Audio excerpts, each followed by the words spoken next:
الحمد لله رب العالمين والعاقبة للمتقين والصلاة والسلام على سيد الأنبياء والمرسلين وعلى آله وصحبه أجمعين. أما بعد، فقد قال الله تعالى في كتابه الكريم: أعوذ بالله من الشيطان الرجيم، بسم الله الرحمن الرحيم. إنما يخشى الله من عباده العلماء. وقال النبي صلى الله عليه وسلم: الراحمون يرحمهم الرحمن، ارحموا من في الأرض يرحمكم من في السماء. صدق الله العظيم، صدق رسوله النبي الكريم. مذہب نہیں سکھاتا آپس میں بیر رکھنا، ہندی ہے ہم وطن ہے ہندوستان ہمارا. دوسرے شاعر نے کہا: میں بلبل ہوں اس کا یہ میرا چمن ہے، میں بلبل ہوں اس کا یہ میرا چمن ہے، مجھے سب سے پیارا اپنا یہ وطن ہے. قابل صد تکریم علماء کرام، گرامی مرتبہ سامعین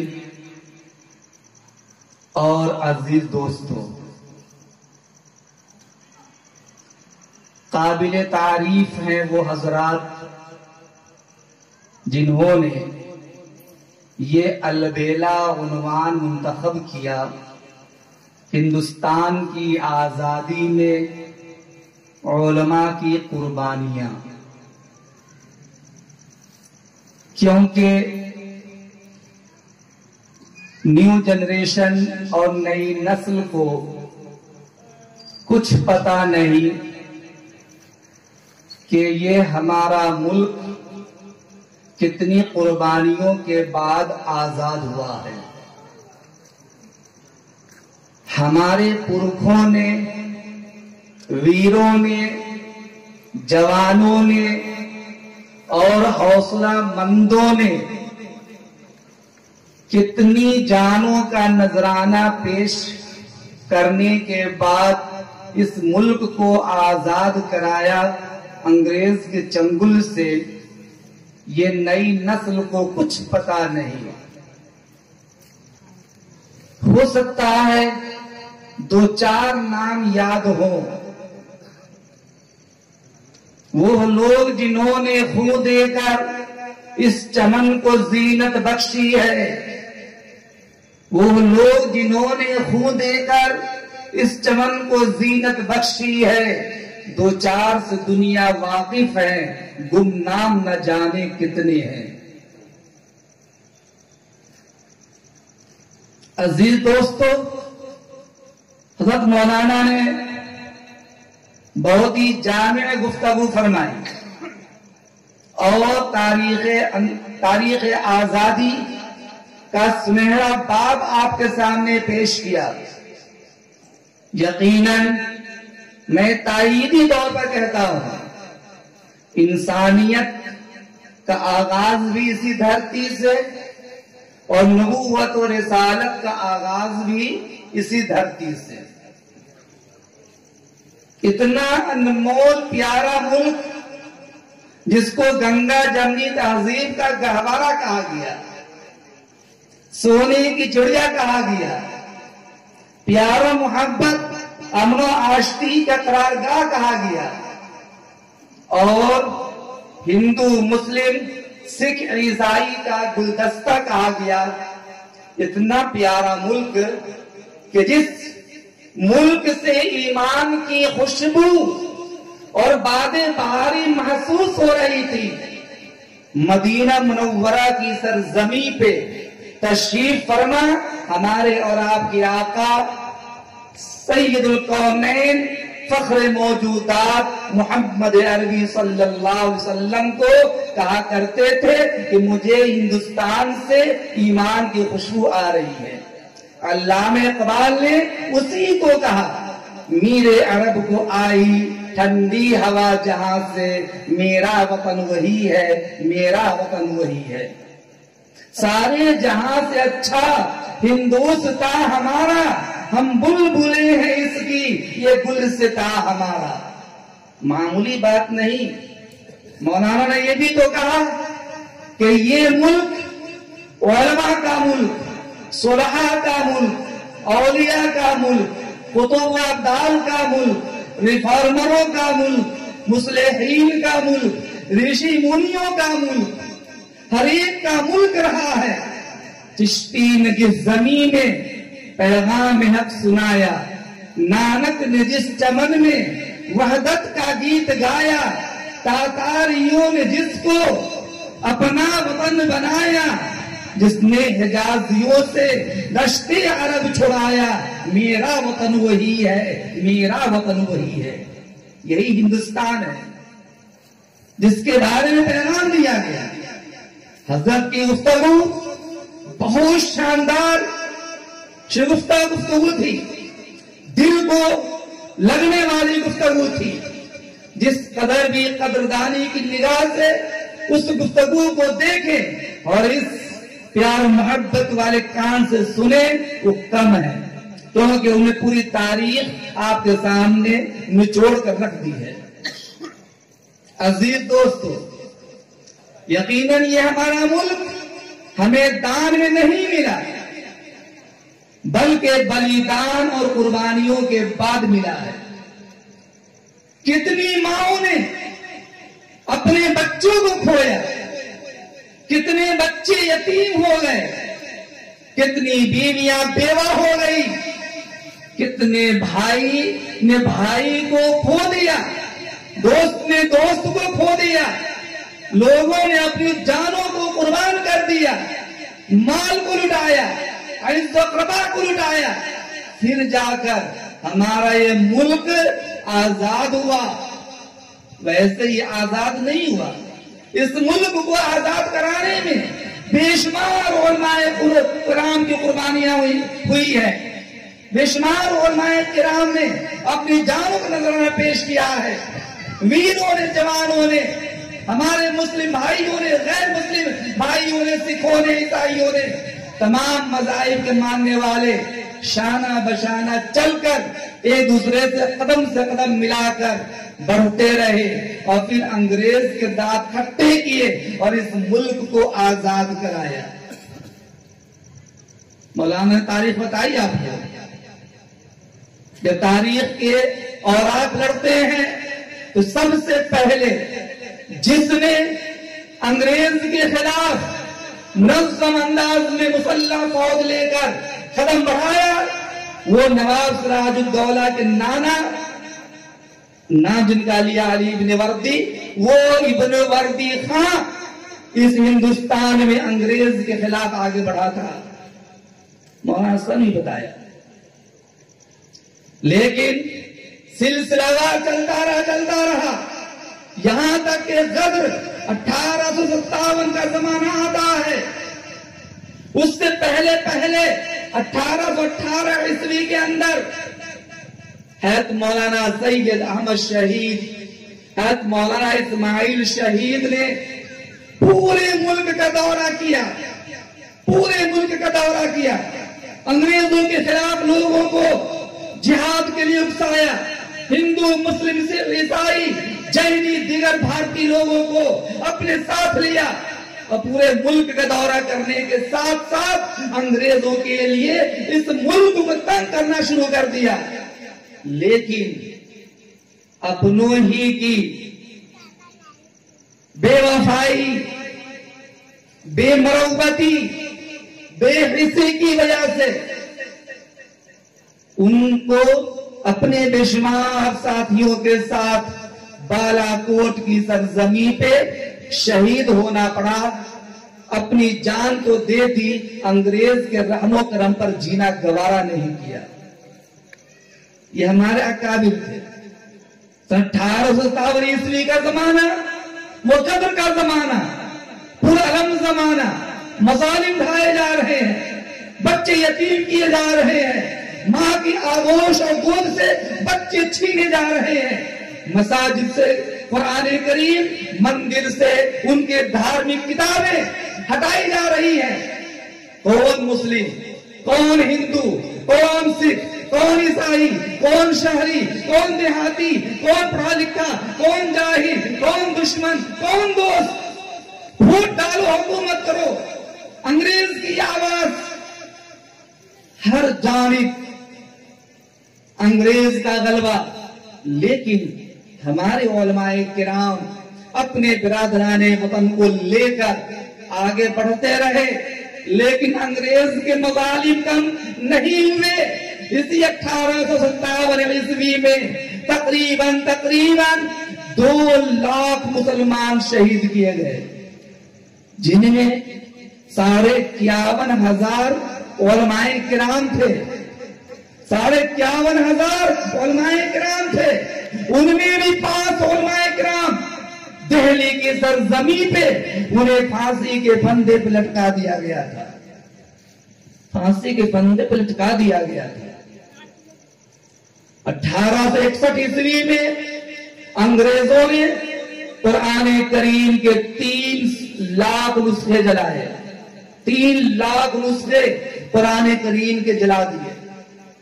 1864 اور 1867 یہ 3 سال کا زمانہ، اس کے اندر انگریزوں نے یہ تہیہ کر لیا، یہ عزم مصمم کر لیا تھا، اس ملک ہندوستان سے ہمیں علماء کرام کو ختم کر دینا ہے، ختم کر دینا ہے۔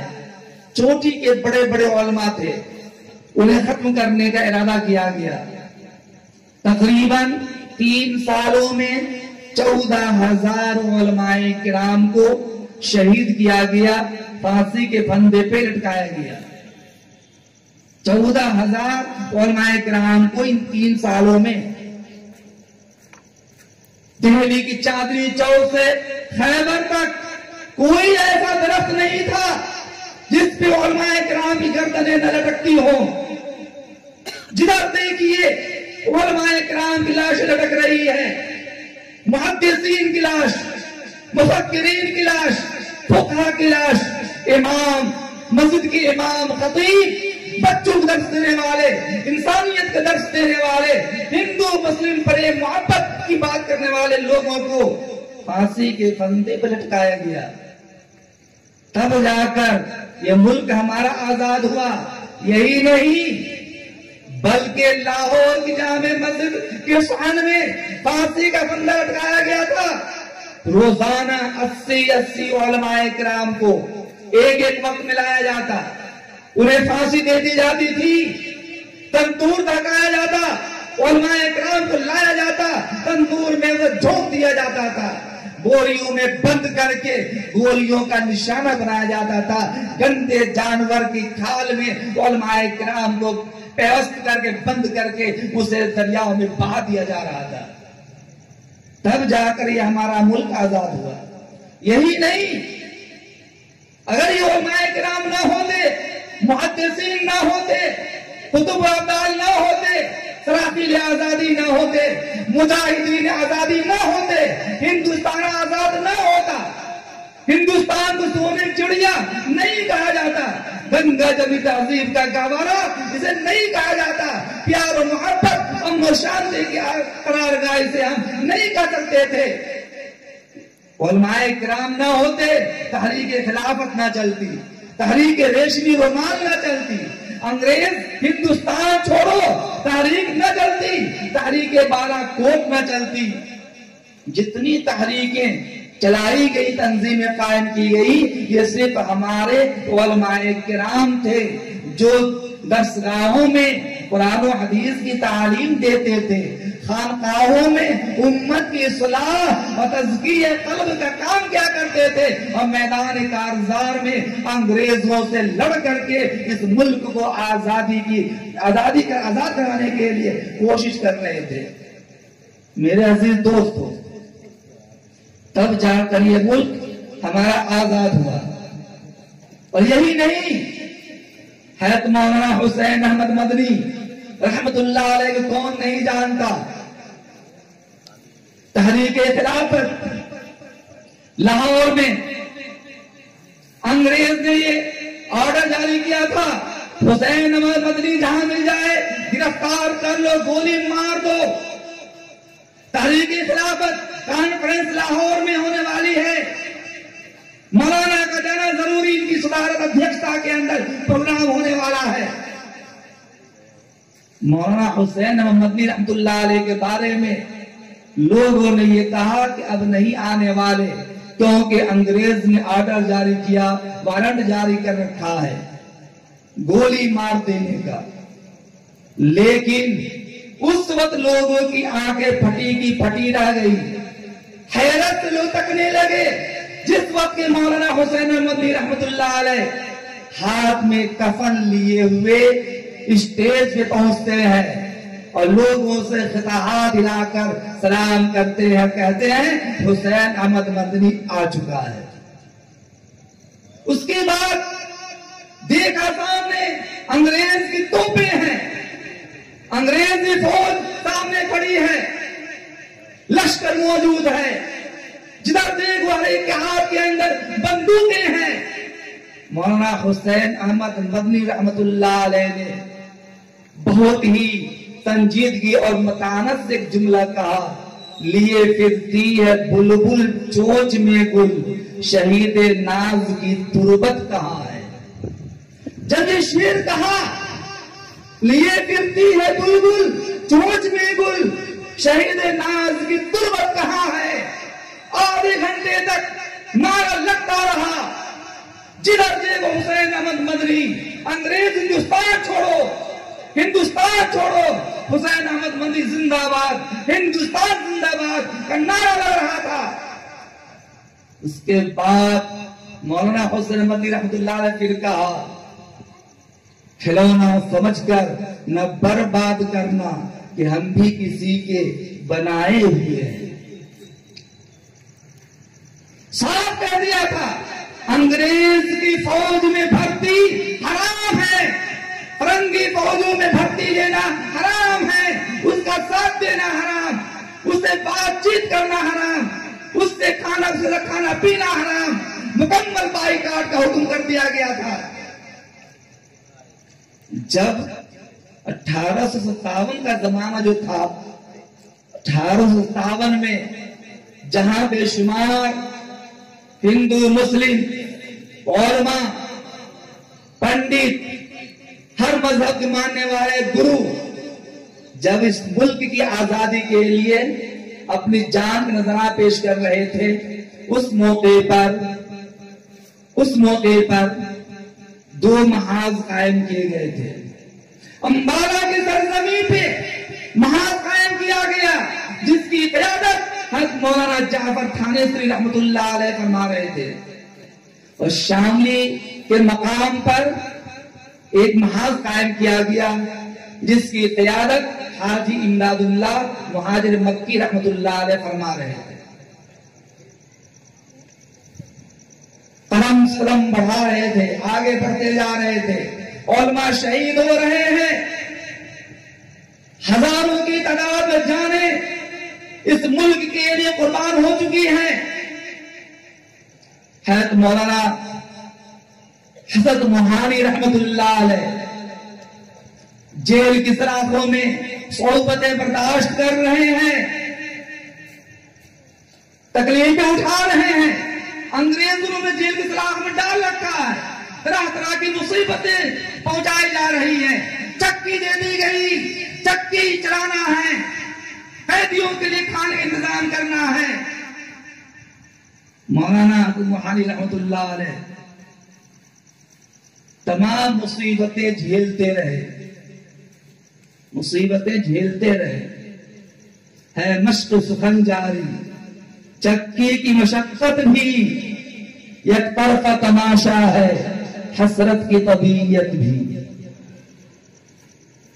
مولانا جعفر تھانیسری رحمت اللہ علیہ مولانا نے ذکر کیا، جیل کی سلاخوں میں ہیں، قید و بند کی زندگی گزار رہے ہیں، ان کی بیوی ان کے بچے روتے بلکتے چیختے ہوئے جیل میں ان سے ملنے کے لیے آتے ہیں، مولانا نے اپنے بچے کو روتے بلکتے چیختے دیکھ کر فرمایا بیٹے رونے کی ضرورت نہیں، زندگی سلامت رہی تو آئندہ ضرور ملوں گا، اور اگر ختم ہو گیا مر گیا تو حوض کوثر پر ضرور ملاقات ہوگی۔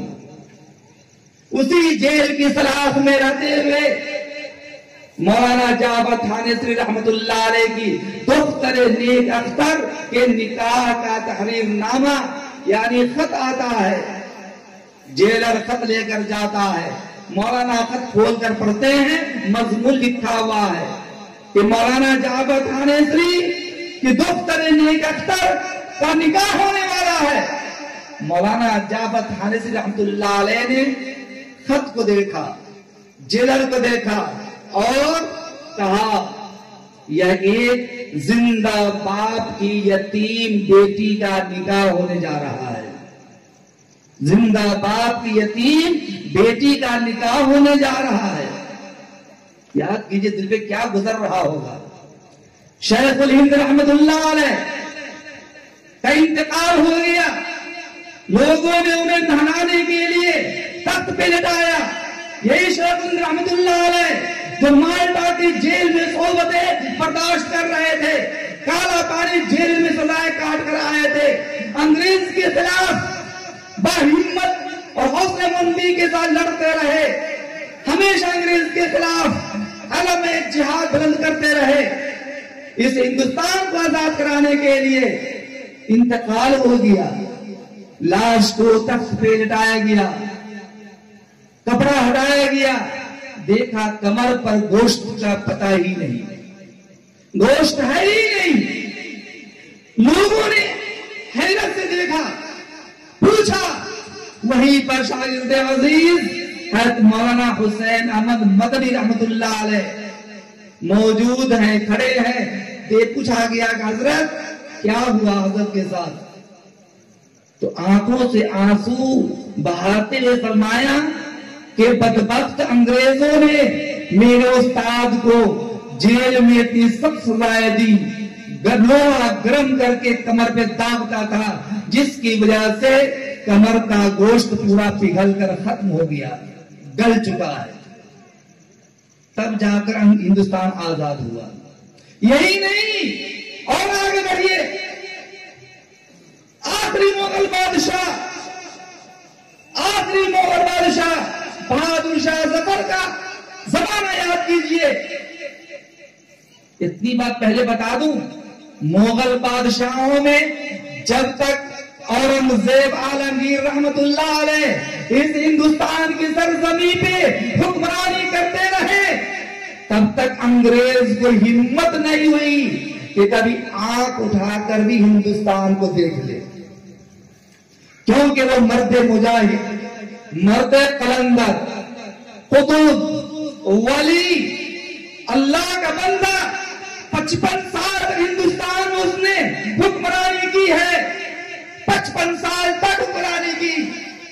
شاہی خزانے سے 1 روپے بھی کبھی اپنی ذات پہ خرچ نہیں کیا، اپنے گھر والوں پہ خرچ نہیں کیا، اپنے ہاتھ سے قرآن کریم کی کتابت کرتے تھے اور اسے بازار میں جا کر ہدیتاً لوگوں کو دیا کرتے، اور جو اس سے رقم آیا کرتی تھی اس سے گھر کا گزارا چلتا تھا، کبھی بھی شاہی خزانے سے رقم نہیں لیا۔ اور آج کا حال تو یہ ہے کہ بڑے عہدے کی بات تو دور، ایک معمولی آدمی سرپنچ اگر بن جائے تو 2 سال کے بعد گھوٹالے کے الزامات لگنا لازم اور ضروری ہے۔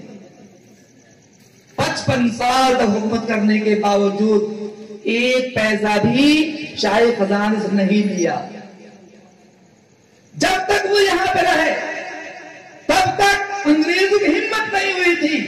ان کے انتقال کے بعد ہی مغل سلطنت میں اس میں حلال پیدا ہوا، کمزوری آئی، اور پھر جا کر آہستہ آہستہ اس ملک کے اندر سامراجی اور برطانوی حکومتیں قائم ہوئی۔ انگریزوں نے قدم جمانا شروع کیا، پورے ملک پہ قبضہ کیا تھا، اور جیسے مولانا نے کہا کہ 150 سال یا 250 سال یا 200 سال کے قریب اس ملک میں انگریزوں نے جابرانہ انداز میں، ظالمانہ انداز میں، بلا مذہب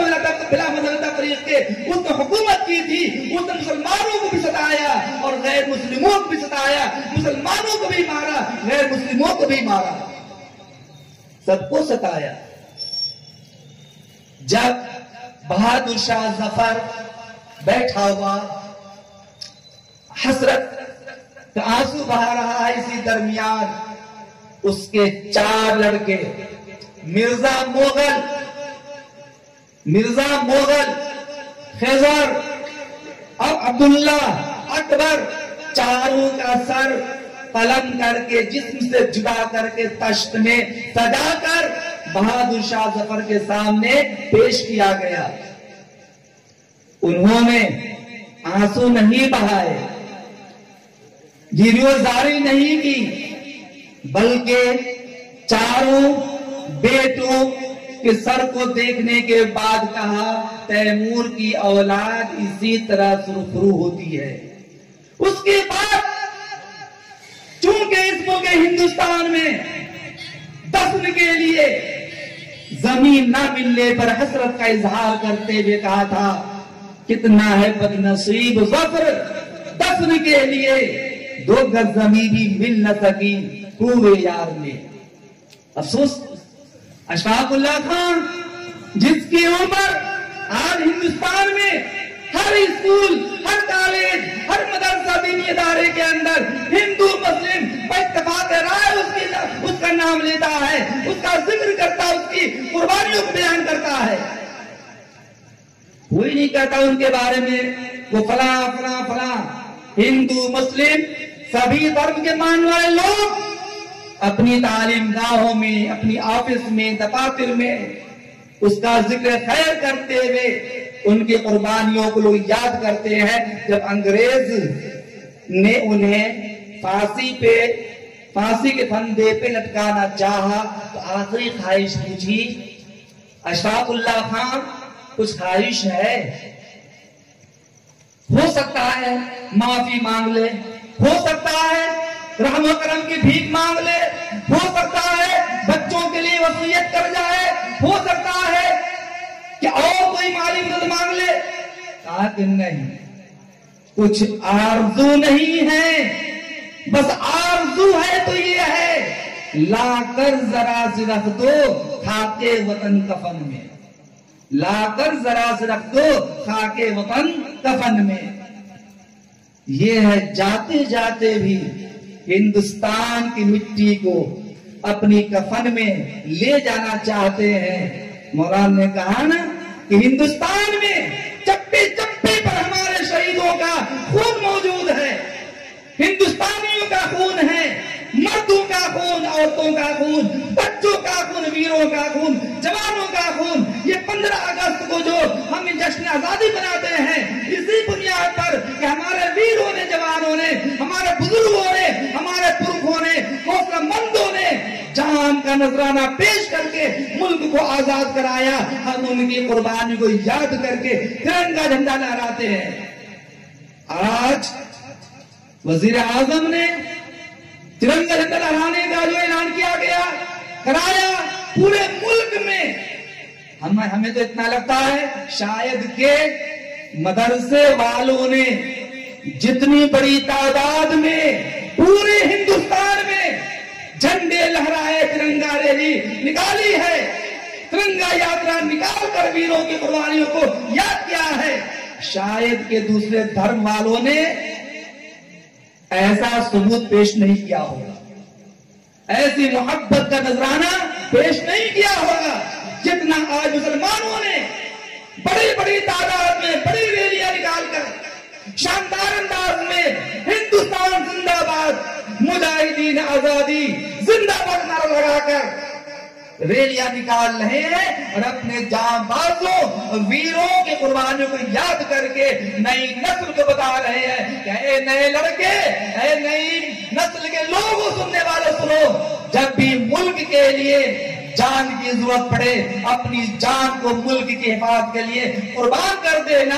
اسی لیے ہر مدرسے کے اندر یہ آواز لگائی جا رہی ہے، یہ صدا دی جا رہی ہے کہ وزیر اعظم آپ نے صرف ترنگا پھہرانے کو کہا ہے، اگر جان بھی مانگیں گے ملک کے لیے تو جان بھی قربان کر دیں گے۔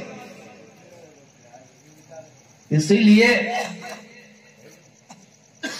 ہر ہندوستانی یہ کہتا ہے دل سے نکلے گی نہ مر کر بھی وطن کی الفت، دل سے نکلے گی نہ مر کر بھی وطن کی الفت، میری مٹی سے بھی خوشبو وفا آئے گی۔ منها خلقناكم وفيها نعيدكم ومنها نخرجكم تارة أخرى۔ رب کہہ رہا ہے ہم نے پیدا کیا تمہیں اسی مٹی سے، اسی مٹی میں تمہیں ہم لوٹائیں گے اور دوبارہ تمہیں اسی دھرتی سے دوبارہ ہم اٹھائیں گے۔ ہم ہندوستانی ہیں، ہم ہندوستانی ہیں۔ لوگ ہم سے ہندوستانی ہونے کا ثبوت مانگتے ہیں۔ یاد کیجئے ہندوستان جمہوری ملک ہے، بڑے اچھے لوگ ہیں، بڑے سمجھدار لوگ ہیں، سیکولر مزاج لوگ ہیں، جمہوری خیالات رکھنے والے لوگ ہیں۔ ایسے تعلیم یافتہ لوگ اس ملک میں گنگا جمنی تہذیب کو قائم رکھنا چاہتے ہیں۔ کچھ شر پسند عناصر ہر مذہب کے اندر ہوتے ہیں، ہو سکتا ہے جو اس طرح کی باقی باتیں کرتے ہوں ملک کے امن کو خراب کرنے کے لیے، بھائی چارے کو ختم کرنے کے لیے، ہندو مسلم میں منافقت پیدا کرنے کے لیے، اپنی سیاست کی روٹی سینکنے کے لیے ایسے کچھ لوگ ہو سکتے ہیں، ہوں گے، ہمیں ان سے کوئی مطلب نہیں۔ ہمیں برادران وطن سے یہ کہنا ہے کہ یہ میں قدا سبھی کا ہے، قدم قدم بہم چلے، یہ میں قدا سبھی کا ہے، قدم قدم بہم چلے، ہمارے ساتھ تم چلو، تمہارے ساتھ ہم چلے، نہ ہم سے دور تم چلو، نہ تم سے دور ہم چلے، یہ دوستی کا وقت ہے، ملا کے سب قدم چلے۔ یہ پیغام دیا جا رہا ہے جمعیت علماء خرگون کے اس پلیٹ فارم سے۔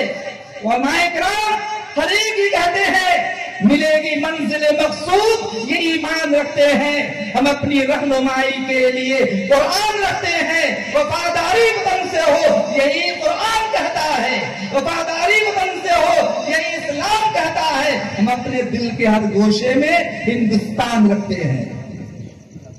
میرے بھائیوں، یہ حسین منظر، خوبصورت ملک، پیار محبت کی جس میں آواز گونجتی ہے،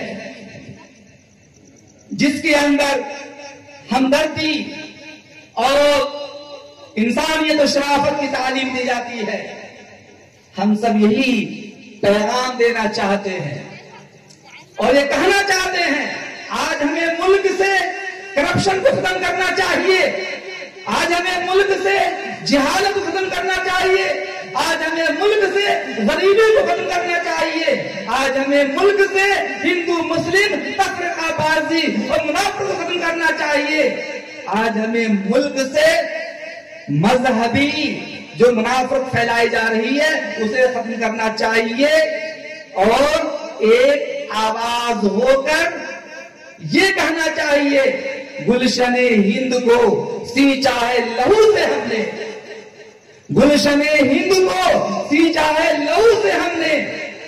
یہ آواز پیاری آواز ہر ایک کی زبان سے ہونی چاہیے، ہر ایک کی آواز نہیں ہونی چاہیے کہ گلشن ہند کو سینچا ہے لہو سے ہم نے۔ اور لہو کس طریقہ سے ہم دے رہے ہیں، کس طریقہ بزرگوں نے لہو دان دے کر کے ملک کو آزاد کرایا، یہ آواز ہر ایک کی ہونی چاہیے۔ میرے عزیز دوستو، جو ملک ہمارا اتنا پیارا ہے، علماء کرام نے اس ملک کو سنوارا ہے، انہی علماء کرام کے وفادار سپوت یہ سارے کے سارے یہاں بیٹھے ہیں اور انہی کے وفادار محبین آپ سب بیٹھے ہوئے ہیں، سب بیٹھے ہوئے ہیں۔ اس لیے ہم آپ سے کہنا چاہتے ہیں ان بزرگوں کی علماء کرام کی قربانیوں کو اگر یاد کرنا چاہتے ہیں تو پھر ہمیں اس ملک سے محبت کر کے اپنے برادران وطن بھائیوں کو بھی گلے لگانا چاہیے، یکجہتی کا پیغام دینا چاہیے، پیار و محبت کا پیغام دینا چاہیے اور اپنی عملی زندگی زندگی کے ذریعے سے یہ ثابت کر دینا چاہیے کہ ہاں ہم سچے پکے مسلمان، ملک کے محبت کرنے والے، ملک سے پیار کرنے والے ہم سچے لوگ ہیں۔ یہ ہمیں پیغام دینا پڑے گا، اور آج یہ پیغام دیا جا رہا ہے۔ آزادی کا مطلب ہوتا ہے ہماری تعلیم آزاد ہو، ہماری عبادت گاہیں آزاد ہو، ہماری تہذیب آزاد ہو، ہماری بہو بیٹیوں پہ کسی قسم کی پابندی نہ ہو، ہمارے بچوں پہ کوئی پابندی نہ ہو۔ یہ جمہوری ملک ہے، جس طریقہ سے ایک گلدستہ کے اندر کئی رنگ کے پھول ہوتے ہیں، لیکن کوئی پھول کسی پر زیادتی نہیں کرتا، کیونکہ وہ چند پھولوں کا گلدستہ ہے۔ ہمارا ملک مختلف مذاہب کے ماننے والے لوگ، مختلف دھرم کے ماننے والے لوگ اس ملک میں رہتے ہیں، جن کی بزرگوں نے ملک کو آزاد کرایا ہے۔ تو اب اس ملک میں رہتے ہوئے بھی ہمیں نہ اپنے برادران وطن پہ ظلم کرنا ہے، نہ ان کو ہم پہ ظلم کرنا ہے۔ ایک پڑوسی کو دوسرے پڑوسی کے ساتھ محبت کا برتاؤ کرنا ہے، یہ اسلام میں پیغام دیتا ہے۔ سرکار مدینہ محمد عربی صلی اللہ علیہ وسلم ہمارے لیے اسوہ ہے، سب سے بہترین اسوہ ہے۔ قرآن کریم میں اس بات کو واضح کیا گیا ہے۔ قرآن کریم کے 21ویں پارے میں سورہ احزاب کے 30ویں رکوع میں آیت نمبر 21 میں رب ذوالجلال نے ارشاد فرمایا، لقد کان لکم فی رسول اللہ اسوۃ حسنہ، تمہارے لیے بہترین نمونہ نبی اکرم صلی اللہ علیہ وسلم کی ذات میں ہے۔ ہر اعتبار سے آپ صلی اللہ علیہ وسلم آئیڈیل ہے۔ آپ صلی اللہ علیہ وسلم نے یتیموں کو گلے لگایا، فقیروں کو گلے لگایا، غیروں کو گلے لگایا۔ مدینہ کی زندگی ہے، آپ صلی اللہ علیہ وسلم راستہ سے گزر رہے ہیں، گزرتے ہوئے آپ صلی اللہ علیہ وسلم ایک مکان کے پاس سے گزرتے ہیں۔ ایک گھر سے رونے کی آواز آ رہی ہے، ایک آدمی ہے رو رہا ہے، درد میں کرا رہا ہے، پریشان حال ہے۔ آپ صلی اللہ علیہ وسلم دروازے پر رک جاتے ہیں۔ آپ کے ساتھ میں حضرت ابو بکر بھی ہے، آپ کے ساتھ میں حضرت عمر بھی ہے، آپ کے ساتھ میں اور صحابہ کرام بھی ہے۔ آپ نے فرمایا، اے میرے یارو، ایسا لگتا ہے اس گھر کے اندر سے کسی مصیبت زدہ کی رونے کی آواز آ رہی ہے۔ صحابہ نے کہا، اللہ کے نبی، یہ دشمن کا گھر ہے، ہو سکتا ہے آپ کو تکلیف پہنچا دے، آپ کو گالیاں دینے لگے، آپ کو کوئی پریشانی لاحق ہو جائے، آپ آگے چلیے۔ آپ نے فرمایا، نہیں، میرے دل کے اندر اللہ نے رحم پیدا کیا ہے، میرے دل کے اندر اللہ نے دکھ درد کے مداوا کا مادہ رکھا ہے، میں رکتا ہوں، آواز دیتا ہوں۔ صحابہ سمجھاتے رہے۔ آپ نے فرمایا، نہیں، اس کو آواز دی جائے، خود آپ اپنے آگے بڑھے۔ آپ نے دستک دی، اندر سے ایک برا آدمی نکل کر آتا ہے۔ آپ نے پوچھا کہ بھائی، تیرے گھر میں کوئی پریشانی لاحق ہے؟ تیرے گھر تو رونے کی آواز آ رہی ہے۔ آپ صلی اللہ علیہ وسلم نے پوچھا، وہ یہودی کا گھر تھا، اسلام کا دشمن تھا، قرآن کا دشمن تھا، شریعت کا دشمن تھا، نبی کا دشمن تھا، رسول کا دشمن تھا۔ آپ اس سے پوچھ رہے ہیں کہ تیرے گھر سے کسی مصیبت زدہ کی رونے کی آواز آ رہی ہے؟ تو اس نے کہا کہ ہاں، میرا بیٹا بیمار ہے، اب تک کا معاملہ ہے، اس کی روح نکلنے والی ہے، تکلیف میں ہے، اس کی وجہ سے وہ رو رہا ہے، میں بھی رو رہا تھا۔ آپ نے فرمایا، اگر اجازت ہو تو میں تیرے گھر کے اندر چلتا ہوں۔ آپ صلی اللہ علیہ وسلم نے اجازت مانگی، یہودی نے اجازت دے دی۔ آپ جاتے ہیں، اس بچے کے سرہانے میں بیٹھ جاتے ہیں، اور آپ نے بیٹھ کر کے اس کے سر پر ہاتھ پھیرتے ہوئے فرمایا، کیا بیٹے مجھے جانتے ہو؟ وہ بچہ آپ کے چہرے انور کو دیکھا، پھر اس نے باپ کو دیکھا۔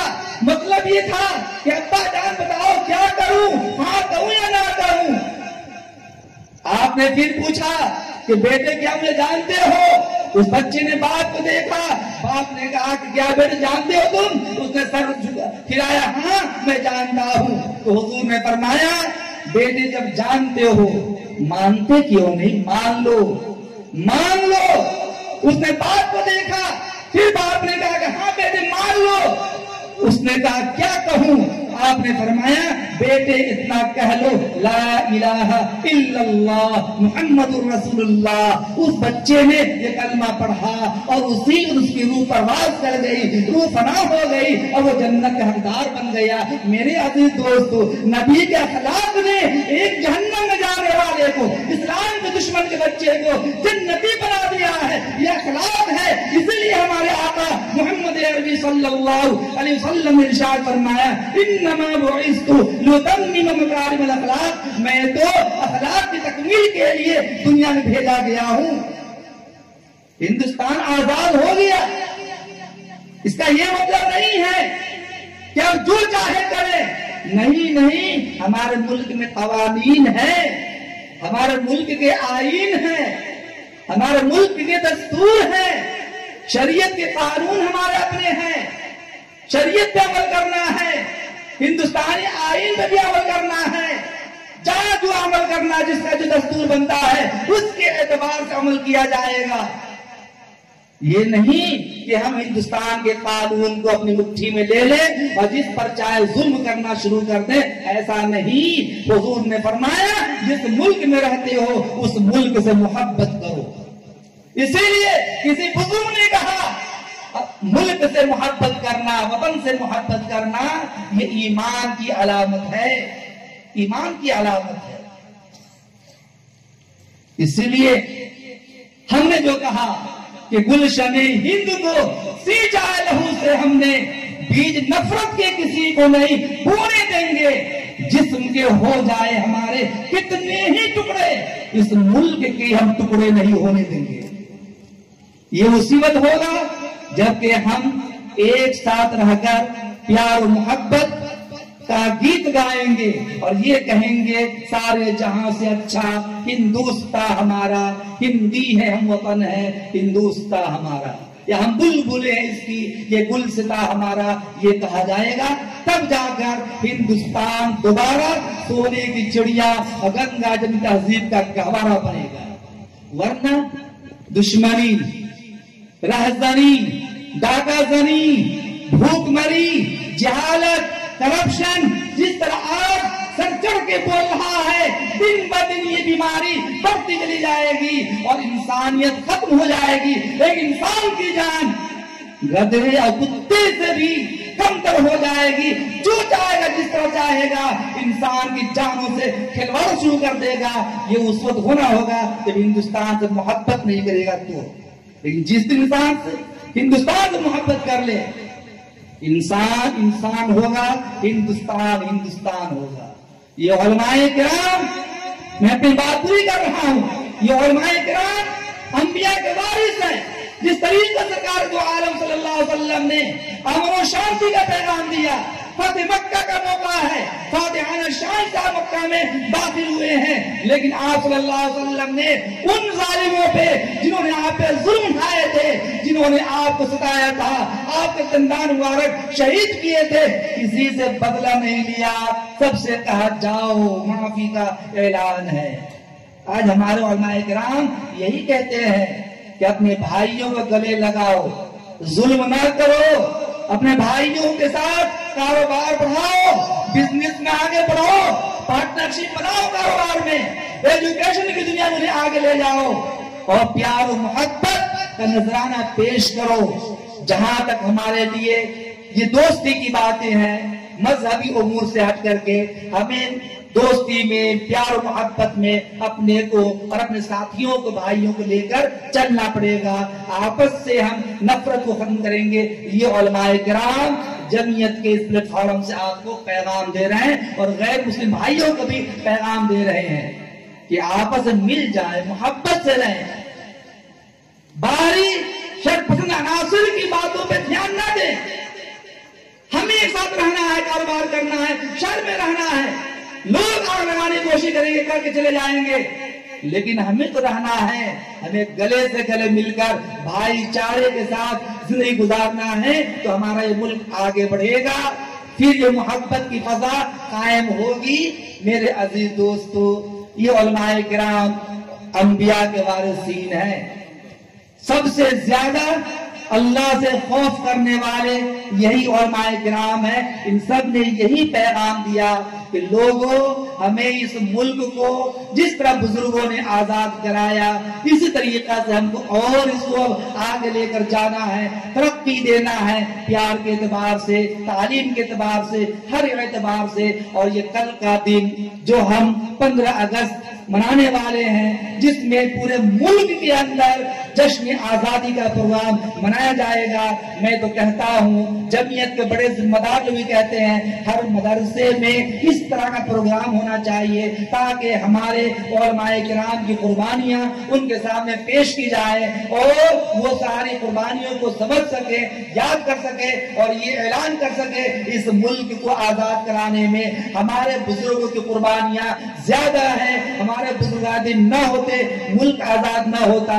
اس لیے یہی پیغام دیا جاتا ہے کہ پیار محبت کے ساتھ ہم سب رہیں اور پیار محبت کا گیت گائیں, ایک دوسرے سے گلے گلے مل کر کے رہیں. ہم اپنے تمام دوستی میں, کاروبار میں اور ہر طرح سے زندگی گزارنے کے جو اسباب ہیں ان میں ہم ایک دوسرے کا ساتھ دینے کی کوشش کریں. پڑوسی غیر مسلم ہو, بیمار پڑ جائیں, اگر ان میں کھانے کا پیسہ نہیں تو جا کر ان کی ہم اپنی تنظیم کی طرف سے ان کے لیے ہم علاج معالجہ کا انتظام کریں, ان کے لیے کھانے پینے کا انتظام کریں. یہ موقع دیکھا گیا, یہ درد کا اظہار دیکھا گیا لاک ڈاؤن کے اندر. کون کس مذہب کا ہے, کون کس دھرم کا ہے, ہر آدمی نے بڑھ چڑھ کر کے ایک دوسرے کا ساتھ دیا تھا. ہمیں اس دور کا انتظار نہیں کرنا ہے بلکہ ہمیں اپنے طریقہ کو پیش کرنا ہے. انشاءاللہ پورے ملک میں امن, چین, پیار و محبت کی فضا قائم ہوگی. اللہ تعالی ہم سبھی لوگوں کو بہترین طریقے پر کہی ہوئی باتوں پہ عمل کرنے کی توفیق عنایت فرمائے. میں وہ بات جو ہمیشہ کہا کرتا ہوں کہ ہم سب نبی اکرم صلی اللہ علیہ وسلم کے امتی ہیں اور حضور کو اللہ تعالیٰ نے نبی رحمت بنا کر بھیجا تھا. چونکہ آپ تمام مخلوقات کے نبی تھے, چرند کے بھی نبی تھے, پرند کے بھی نبی تھے, نباتات کے بھی نبی تھے, جمادات کے بھی نبی تھے, اپنے کے بھی نبی تھے, پرائے کے بھی نبی تھے, غیروں کے بھی نبی تھے, زمین کے بھی نبی, آسمان کے بھی نبی, سب کے نبی تھے. آپ کو رحمت کا مجسمہ بنا کر بھیجا گیا تھا. اسی لیے رب نے قرآن میں کہا تھا, قرآن کریم کے 17ویں پارے میں سورہ انبیاء کی 7ویں رکوع میں آیت نمبر 107 میں رب نے ارشاد فرمایا وَمَا أَرْسَلْنَاكَ إِلَّا رَحْمَةً لِلْعَالَمِينَ کہ ہم نے آپ کو جہان والوں کے لیے رحمت بنا کر بھیجا ہے. رحمت جو ہوتا ہے وہ زحمت نہیں دیتا, کسی کو نہیں ستاتا, ہر ایک کو گلے لگاتا ہے. آپ نے سب کو گلے لگایا, دشمنوں کو بھی معاف کیا, ظالموں کو بھی معاف کیا, قتل کرنے والوں کو بھی معاف کیا, ستانے والوں کو بھی معاف کیا. آج یہی دور ہے کہ ہم دشمنوں کو معاف کرتے چلے جائیں, ظلم کرنے والوں کو معاف کر دیں اور سارے لوگ ایک ساتھ مل کر کے اپنے ملک ہندوستان میں پھر سے امن کا گیت گانے لگے. یہ نبی کا پیغام ہے. کون نبی ہے؟ میں اس نبی کے صفات کو بیان کر کے اپنی بات پوری کرتا ہوں تاکہ نبی کی صفات پر اس مجلس کا اختتام ہو جائے. یہ وہ نبی ہے جو فخر الرسول ہے, مولائے کل ہے, ہادی سبل ہے, اللہ کا دلبر ہے, کونین کا سرور ہے, ساقی کوثر ہے, شافع محشر ہے, برتر و بالا قدر انبیاء کا افسر ہے, جو حسین ہے, نازنین ہے, ماہ جبین ہے, رحمت للعالمین ہے, مراد المشتاقین ہے, شفیع المذنبین ہے, ساری کائنات میں بہترین ہے, جس کے کردار کی عظمتوں پر اس کے عاشقین کو بھی یقین ہے, جو رہبر و رہنما ہے, بدر الدجا ہے, شمس الضحیٰ ہے, خیر الورا ہے, احمد مجتبی محمد مصطفیٰ ہے, جو اٹھے تو آسمان کو بلندیاں مل جائے, جو بیٹھے تو دھرتی کو سکون مل جائے, جو چادر اوڑھ کر آئے تو خدا یا ایھا المدثر کہے, جو کمبل اوڑھ کر آئے